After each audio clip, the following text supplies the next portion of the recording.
What's up, guys? Welcome back to Newswave. It turns out Square cannot catch a break. Kingdom Hearts 3, remember that leaked out and someone was selling it on Facebook?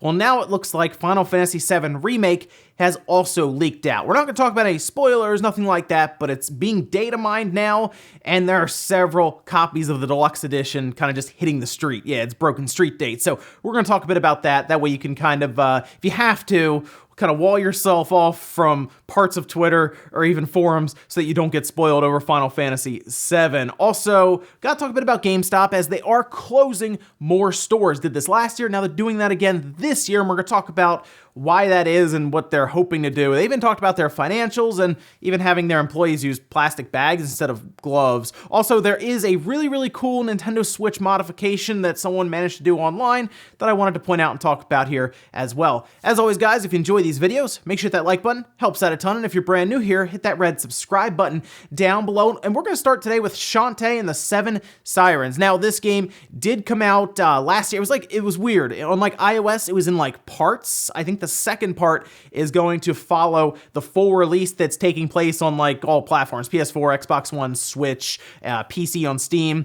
It is coming May 28th. Now, Shantae is a really fun platformer game. It's been around for a bit, but like it was on like the Game Boy Color. I specifically remember that one, but they have had some very good releases over the years, and this is the newest one. We finally are getting it on the other platforms. I wasn't that interested in playing it on iOS, especially since it was like one part, but it is heading to all platforms in a couple of months now, so looking forward to that one. It looks very good visually. The actual hand-drawn visuals, it seems, look awesome. So it's set up apparently for 4K displays and everything as well, and it's going to look very sharp. Just got to wait till the end of May to pick it up. Also, we have talked about the idea of Modern Warfare 2 campaign for years now. I feel like we've talked about this for a while. It's been rated though recently, and interestingly enough, people were data mining the latest files for Modern Warfare for Season 3 that's coming up, and files for Modern Warfare 2 Remastered, the campaign, it seems,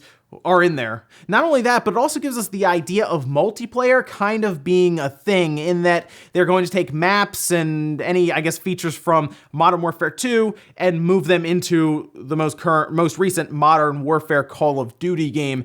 The campaign appears to them literally be remastering it and putting it out there. Yeah, it's strange, I guess, because technically, yes, the remastered campaign is like what they're trying to push as the big draw, is like the new thing, and then they're going to add maps to just Modern Warfare is kind of a letdown. I would have liked to have seen them just do just a full separate release and just do Modern Warfare 2 Remastered completely. And it's a separate purchase, and you buy it, and you just play that without having to open up the most recent Modern Warfare. But that game has been fairly successful for them, so sure, they would be doing things with a crossover, and also there's a campaign that I guess you can buy. Yeah, we even had box art and everything, so it does seem like that's a release for later on this year, although I guess we would get another Call of Duty game as well. That's why I always think, oh, are they going to do like a pre-order bonus for this like they did with Infinite Warfare and the original Modern Warfare?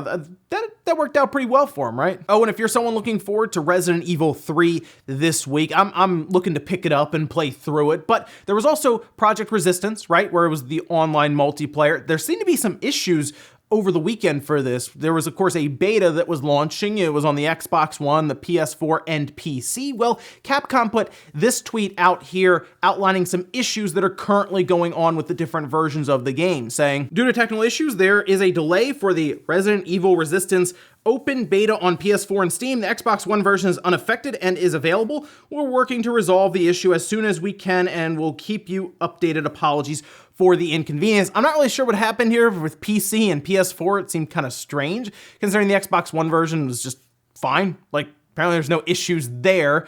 I don't know what happened here with Capcom with those two other versions, but people are still trying to figure that one out. As far as I've seen since this recording, it is still unavailable. So I guess for now you can try it out on the Xbox One, and I am curious to see what people's thoughts are on Resistance, as the big draw obviously is Resident Evil 3, and this kind of seems like something that Capcom's playing around with Resident Evil to see how it works out. And guys, with some of the quick news out of the way, let's get into the bigger stuff. Let's start with Final Fantasy VII Remake, which is like one of my most anticipated games this year. I've been waiting for a full remake of Final Fantasy VII, and it sounds like I'm gonna be waiting for a long time to see the end of it. We'll see. PlayStation 6, right? Cross my fingers on that complete edition. But, of course, it's leaked out. Yes, it's broke a street date. Now, here's the issue with this release.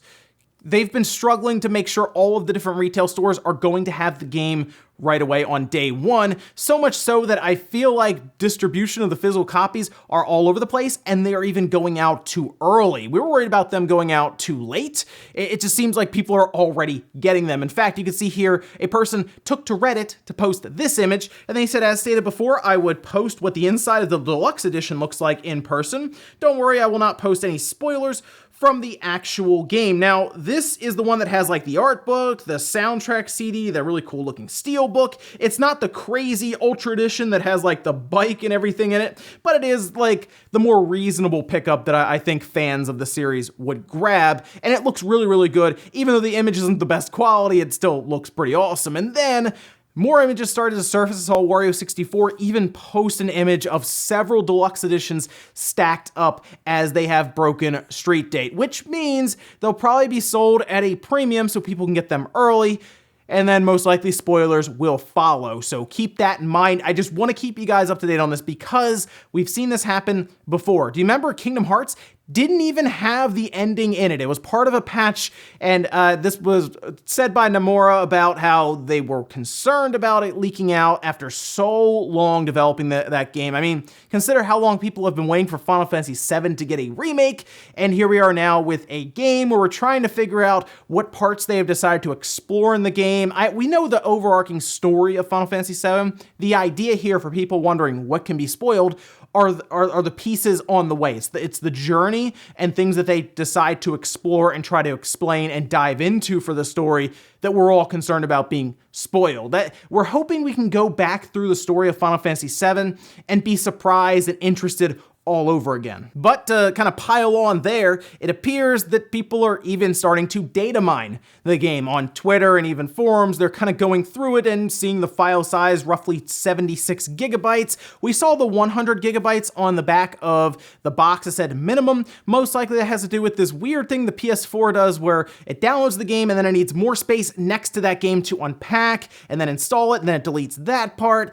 That's most likely why it says 100 gigabytes minimum, or maybe there's some sort of patch that's like 20 Would you be surprised if it's like a 20 gigabyte patch? I wouldn't. That's just the way it is with the PS4 and Xbox One, and sometimes the Switch, especially if you buy a game from 2K, right? Yeah, but it's a shame to see us get out there. I'm crossing my fingers, no big spoilers hit, but if you see on Twitter, like a thread that's like spoilers for Final Fantasy VII Remake, right? Or on a forum posting or something, know that the game is out there, so yes, there very well could be spoilers around the plot details or different side quests, side stories, or anything out there. So here's hoping we can get there without anything massive being dropped online. Next up, let's talk about GameStop, as they are closing more stores permanently. This happened last year, and a lot of people benefited from it since they got systems on like fire sale and games for super cheap. But they did also tell us about their financial results for the entire fiscal year and the fourth quarter. Now, the fourth quarter, they had sales drop 26.1%, which, believe it or not, is not as bad as analysts were thinking. They were thinking about 27%. So, GameStop didn't lose that much money, I guess, or that many sales, right? The whole point of GameStop closing stores right now is because their revenue does continue to drop, so they have to then drop expenses. And in the CFO's own words, they have to de-densify. Think about how many GameStops could be around you right now. There are 3 in a 5-mile radius from me, and I don't really understand why that is. So yes, maybe 2 of those out of the 3 close down. It's a shame people lose jobs, but otherwise the whole brand would just go away because it would be too expensive to have. And while GameStop technically is closing stores, roughly 320 or so stores, as said on their conference call, they're still making money. That's always the question. Can they make it to next generation, which is the end of this year? I believe they can, as they do still have some money right now. They have some liquidity of about $650 million or so, and they even managed to make about 2.2, roughly in there, billion dollars for this last year. Again, they just need to continue to drop expenses as their revenue continues to fall. They're going to luck out big time, considering these next systems do have optical drives, which means there will be physical media in some form. I mean, how much is actually on that disc and how much is a patch that you have to download? That's hard to say. And then, of course, digital continues to take over. They are going to be struggling as they go further and further, so drop, of course, the number of stores and the expenses and the overhead, and you might be able to even that out. That's what they're attempting to do here. But while GameStop has 5,500 stores, the question becomes, how many stores do they need to drop before they get to that mark? If they continue to close 300 to 400 stores every year, we'll find out roughly in 3 to 4 years, because that's what you would assume, maybe resting somewhere in the 3,000, 3,500 store range. Is that enough to keep them pretty much above water and break even? But the big thing for you and me is, are there going to be any stores that close in our area? And I will be keeping an eye out for that, considering we have seen some crazy deals take place, as they see it as an easier way to get rid of things is just sell them drastically marked down rather than work out the logistics of shipping any of this stuff, especially now, if they can get people even to come out to stores and do the strange door-side delivery, which apparently in Boston, according to Boston Globe anyway, they have people using plastic bags around their hands to grab your credit card through the door. Interesting, right? What an interesting image to give people when they come to the GameStop door. Yeah, just a hand reaching out with a plastic bag, wrapped around it. But that's going to be the big thing here, is can we find any stores in our areas around the US, for example? They say it's going to be globally, so it could be anywhere. But if we can find a list like we did last time, you might be able to make out pretty well with some very, very cheap games. It's all 80% off some stuff. It was nuts. So I'll keep an eye out for that. But yes, GameStop for another year in a row, closing over 300 stores permanently. We just got to figure out where they are and if we can, I guess, get some good sales on that stuff. And hopefully anyone who is working at those GameStops able to relocate in the company somewhere. I mean, most likely there's like 3 GameStops in their area if one store closes, so I'm sure there's hopefully a place that they can relocate them to. Next up, let's talk about Nier, as it looks like Square is going to be really focusing on this series going forward. Now, of course, Nier Automata has done very, very well for them, which is great because the game's very, very good. It also appears that it's going to be heading to Game Pass sometime soon, that they said in a live stream. They even made a little visual and a graphic for it. You can see that here. But the big thing now is that they've announced a new game. Well, kind of a new game. It's a weird thing to really explain, as they kind of changed apparently the protagonist in the original Nier. You remember Nier that came out on the PS3? That's why I remember it was on the PS3, and it was like in 2010. But it looks like they're going to be remastering, or it's kind of they still need to explain some of it. But here's the tweet. You can see this here.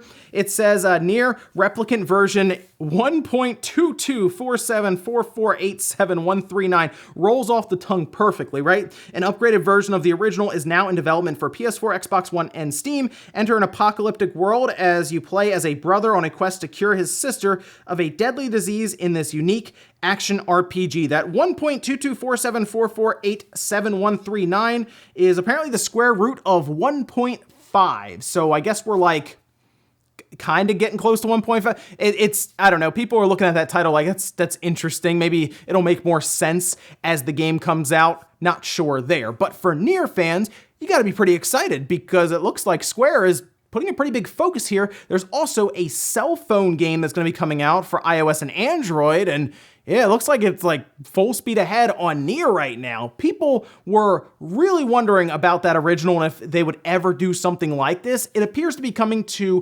PC, Xbox, and PS4 currently, and it's pretty exciting to see them really lean into this series after how well Automata did. I have to assume that is like the big push there, was that game did so well and they're looking back on it, which also means that you could probably see a sequel down the road for Automata as well, and we'll see if they really do that. But exciting stuff there for Nier fans. We need a bit more information. We need some gameplay, release dates, all of that stuff, but it's pretty cool to see on just like a random day over the weekend. Oh, here's a bunch of Nier stuff. In our last bit of news, talk about a really cool Nintendo Switch mod very quickly. This was posted up on Twitter, as you're seeing here. This is from John Player, said, now I consoleized my broken Nintendo Switch, and it works awesome. The case is the original docking station. I replaced the battery with a smaller one, and the heat pipe with a bigger one. This is a really cool project, by the way. I thought about doing this just for fun at some point.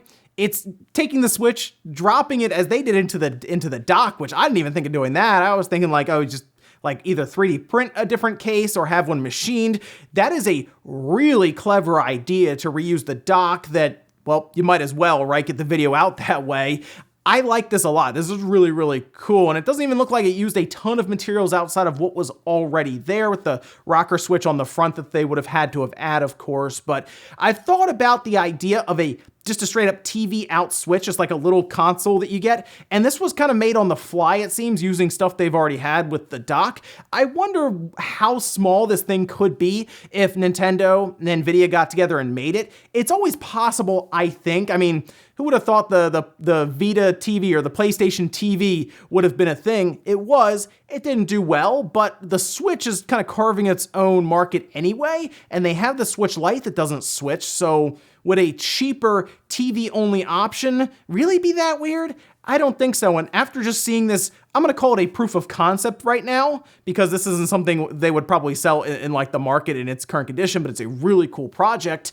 I like what I'm seeing here, and I hope Nintendo does pursue this. And we'll finish up with the comment of the day, as you're seeing here. This one is from Master Bruce saying, what was the point of having cartridges if everyone was just gonna be cheap about it? Okay, so I think in the future, the Switch will end up benefiting heavily from an all-digital environment for games. Like, the moment we get rid of physical media, I think is when the Switch will benefit massively. Cartridges have held back some releases for the Switch. They absolutely have. And if you really consider the Switch, a lot of people have moved to digital-only libraries because it's significantly more convenient for a portable system. It just is. Like, having to change out cartridges is a pain when you're on the go, or even having to bring all of your cartridges with you is frustrating at times, right? You try to pack all that up. Whereas if you have a 400 gigabyte SD card, for example, that's installed, and you have like 20 or 30 games, that's way easier to switch between them. And the moment we get to a point where they don't even have to worry about fitting games onto a cartridge, because you, the consumer, has to just worry about where you're gonna put the game in terms of your storage, there won't be anything really holding that stuff back. So that's that. I get what you're saying about the cartridge. I think the cartridge almost is a bridge to when it is just all digital, because I even think by the time 64 or even 128 gigabyte cartridges are feasible in terms of cost, we might already be to an all-digital future anyway. And ladies and gentlemen, let's go do it here for Newswave. If you enjoyed this video, guys, hit that like button, it really helps out. If not, hit the dislike. Leave comments down below about everything we talked about today. Whether it is Final Fantasy VII leaking out, are you gonna kind of get the blinders on now and just hope you can get to, 2 weeks from now, not this Friday, the Friday after, for Final Fantasy VII Remake to hit store shelves? Maybe we see it even sooner than that. Maybe you'll be one of the lucky few who's like at Walmart buying groceries or something and you see it there in the glass because they just happen to ship it out to that area too soon. Also, what about GameStop closing down stores? And then what about the idea of a consoleized Switch? Just like what we've seen here with this project, as Nintendo releasing it as a cheap alternative for people who just want like a box to hook up to their TV. Thanks guys for watching, and I'll see you next time.